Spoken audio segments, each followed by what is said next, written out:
In this broader category of having a look at oncoming vehicles landing up on the wrong side of the road, this particular video is having a look at one of those reasons, and the reason that we're covering in this video is due to the obliviousness of the driver landing up on the wrong side of the road. In the animation, we have the driver of the red vehicle you can see encroaching onto the wrong side of the road, possibly being distracted by the scenery, but it could be for a host of reasons.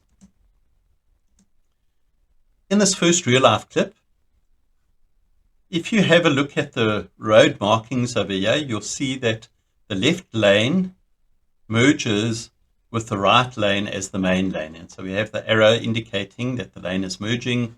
When you have a look at the solid white line, you'll see that it tapers off as the road narrows. Now the driver coming down in the left lane is oblivious to this. So thinks it's still a dual lane, continues as though that was the case, and because of that obliviousness, now connects or collides with an oncoming vehicle.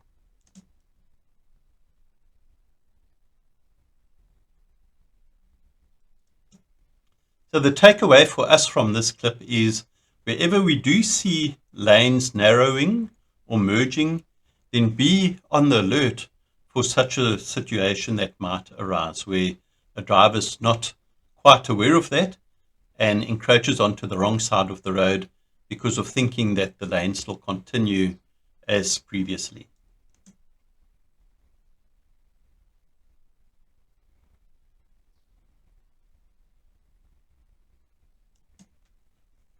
In this next real-life clip, this clip doesn't fall into the category of obliviousness, but I've included it because it's a bit of an anomaly as to why the driver lands up on the wrong side of the road. So I'm going to play the clip and see if you can identify what the reason is as to why the driver encroached onto the wrong side of the road.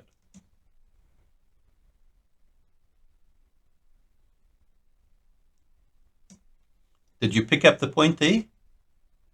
If not, I'm going to advance the video and have a look for a further clue.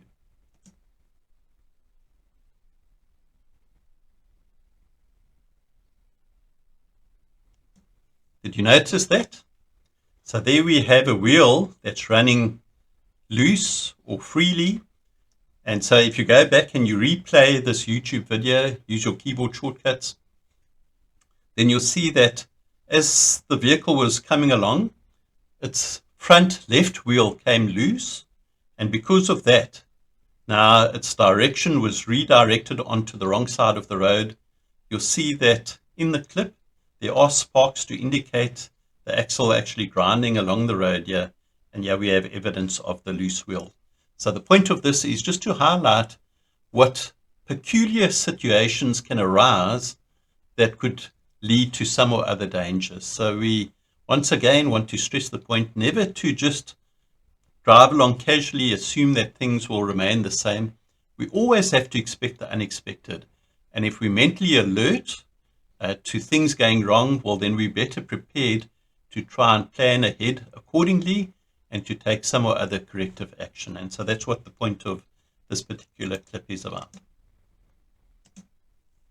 I've included this next clip because the camera actually moves onto the wrong side of the road. I'm just going to advance it slightly. When you have a look at these overhead signs, they pertain to these 3 lanes. So the driver in the first case is on the wrong side of the road, but that's not why I've included this. Why I've included this is because notice this driver, oncoming driver, how long it takes for him or her to realize that there's a vehicle in their path.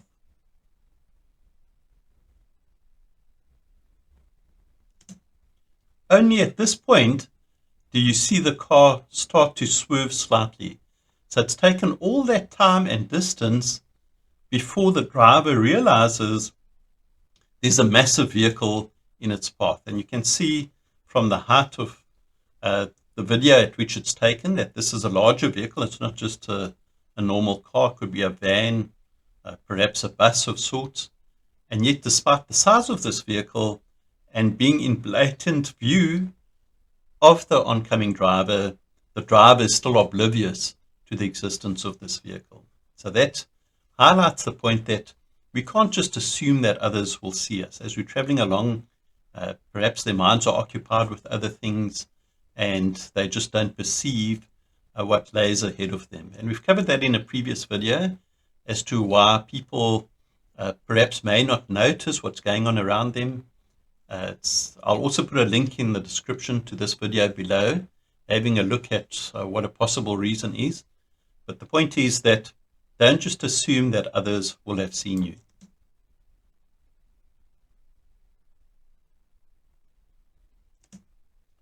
This next clip I've included to demonstrate the importance of peripheral vision. Now, what I mean by that is not just to look at what's happening directly ahead of you, but also to take note of what's happening to the side of your vision directly ahead. Now, I'm going to advance this video frame by frame and then explain a few points as to why this is so important. Notice this vehicle, this car, which is going onto the far side of this truck. So not waiting patiently behind the truck for the truck to turn and then to carry out some or other maneuver. No, this driver just progresses, goes ahead, and now goes onto the far side of the truck. If the driver of the vehicle, as the camera is, was to take notice of that, he would be immediately aware of a danger. Now, what would that danger be? So I've just advanced it. We can see the vehicle's now invisible to the camera, but if the driver had taken note of what's happening to the sides of his line of vision, he would have been aware then that there's a vehicle now on the other side of this truck. And where does this vehicle go? It can go only one of two directions. Either it's going to come onto his side of the road and then turn to travel in the same direction as the camera is traveling. If that was the case, there still doesn't leave much time between the camera and this vehicle now moving onto that side of the road. So that could pose a danger in itself. But what if the driver was to turn in the direction facing the camera? That would be even more hazardous. And that's exactly what transpires over here. So we have the collision. So the point is, had the camera been more alert and taken note of what's happening to the side of his line of sight, he could have then been aware of the fact that this driver is going to come over to his side of the road, irrespective of which direction he would have turned.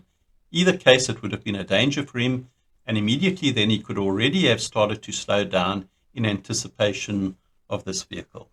So the point here is, don't just look directly ahead, look to the sides and see what's happening, because that could have an impact on what's going to happen to you.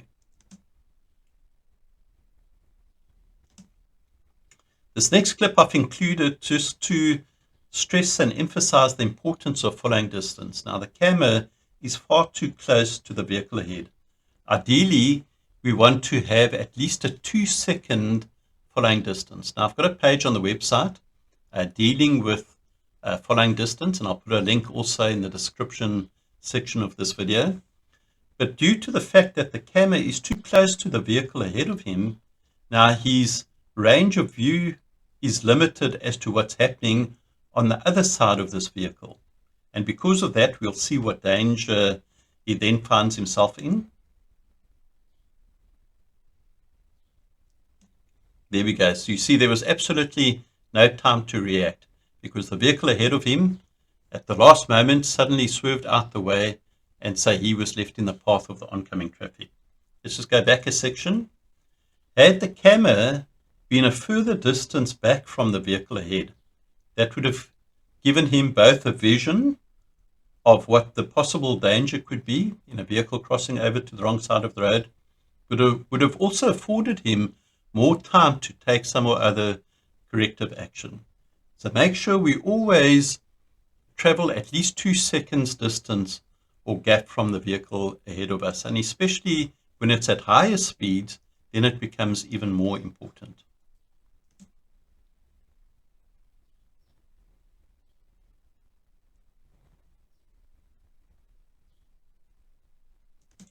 I've left this part of the video in. I could have excluded it, but I've left it in just to highlight how dangerous a head-on collision can be. You can see by the carnage or the damage done to both vehicles just what an impact and force was exerted in the collision.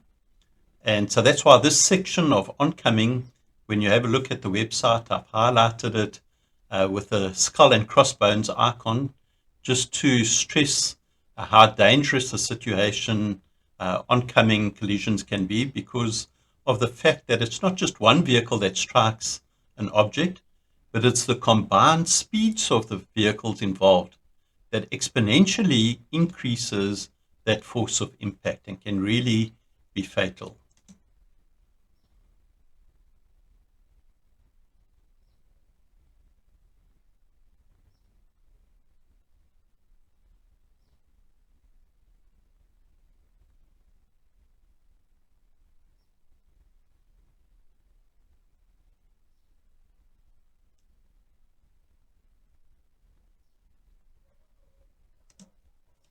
This next clip I've included also because of following distance.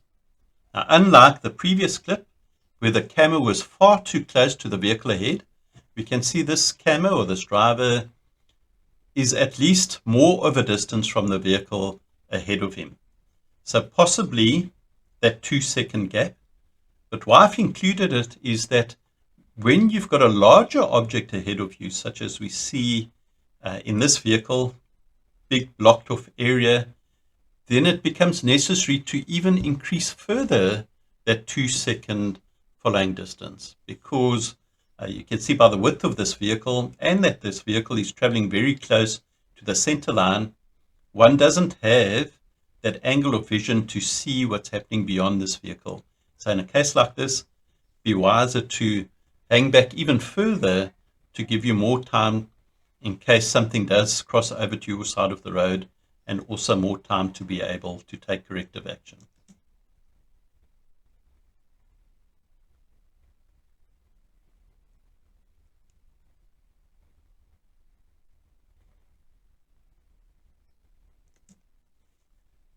In this clip, I've included it because of the difference in intensity of light. Here we have a tunnel.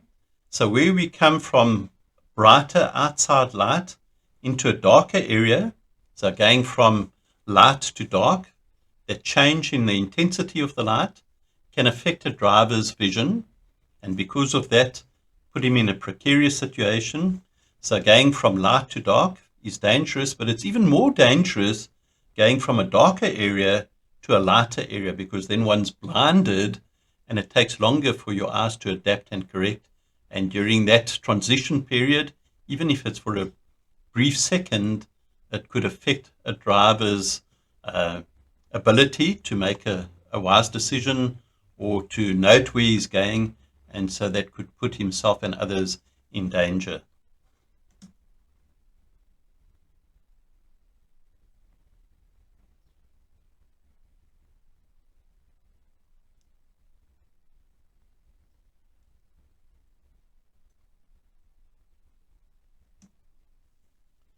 In this clip, I've included it because not only is it due to a driver, an oncoming driver, possibly being oblivious or for any of the other reasons covered in this section, that the driver crosses over onto the wrong side of the road, but may be forced to do so because of a vehicle overtaking yourself, traveling in the same direction. So in this clip, we've got a vehicle coming down the left-hand side, and because of that, the oncoming driver tries to avoid this vehicle, and so he's forced to have to encroach onto our side of the road. Let's advance the video.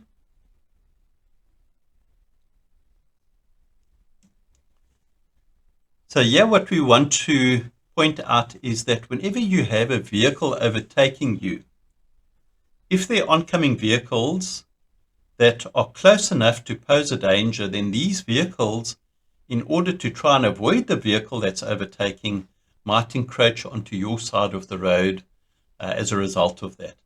So as you're driving along, you have a vehicle overtaking you, they're oncoming vehicles. Just be aware of that the vehicles that are oncoming, approaching you, may move over onto your side of the road to avoid the person that's overtaking you and traveling in the same direction that you are.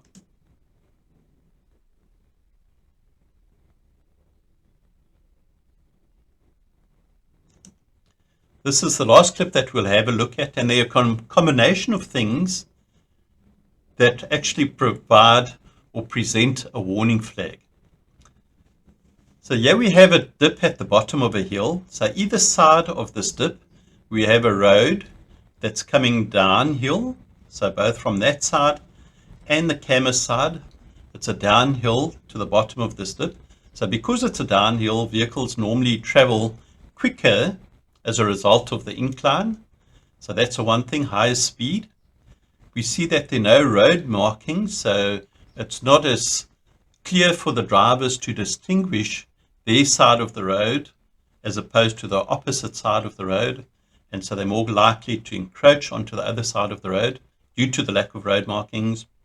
This is an S-bend, and so because of that, vehicles traveling at higher speed reaching the bottom of this dip would be more inclined to want to cut the corner of the S-bend in order to try and straighten out the line that they're traveling in. So both the camera's direction, you can see in fact the camera here has moved over onto the wrong side of the road, and any vehicles coming down from the opposite side would be inclined to do the same thing. Move over to the wrong side of the road in order to try and cut the corner and straighten that line, and so that presents a danger. And then lastly, when you have a look at the barriers that are put up on either side of the road, this indicates immediately that this is a bit of a danger area. You can see this one's somewhat damaged, and so we've probably had a vehicle that's knocked into that. And so if you see anything like we have over here in this scene, immediately there should be alarm bells ringing in our head to say this is a bit of a dangerous area for the factors that were mentioned. No road markings, barriers indicating that it's a hazardous area, it's a downhill, so higher speeds, and an S-bend. So a combination of factors that could make this a dangerous area.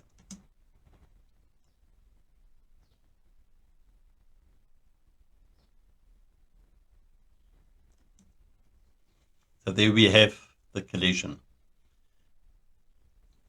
Before you have a look at the montage section, I just wanted to stress the importance of watching the montage, which is a random collection of clips that repeat the exact danger that we're looking at. So in this case, we're looking at obliviousness.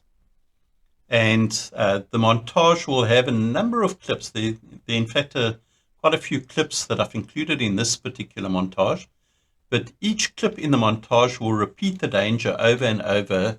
And what that does is it benefits us in a number of ways. So firstly, by seeing the same type of danger over and over repeated, that impresses on our mind that particular danger.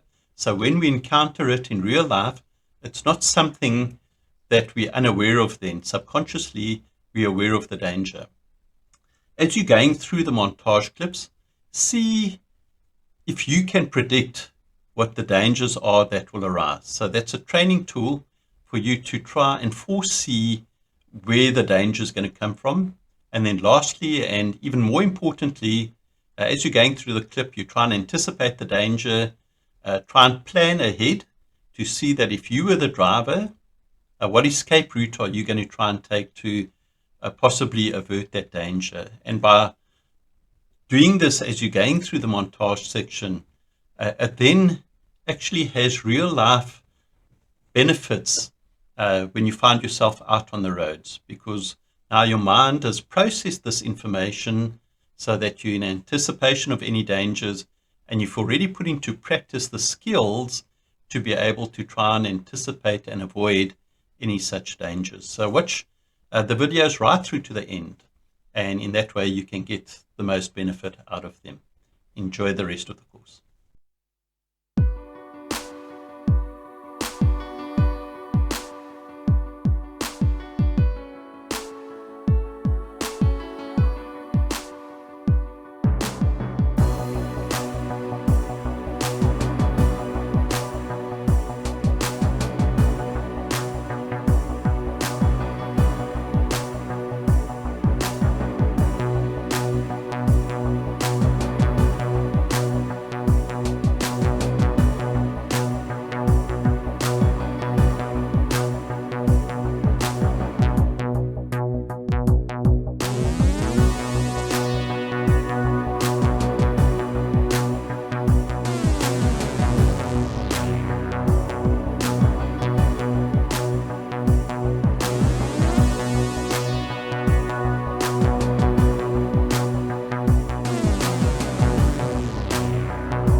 Please like, subscribe, and get notified.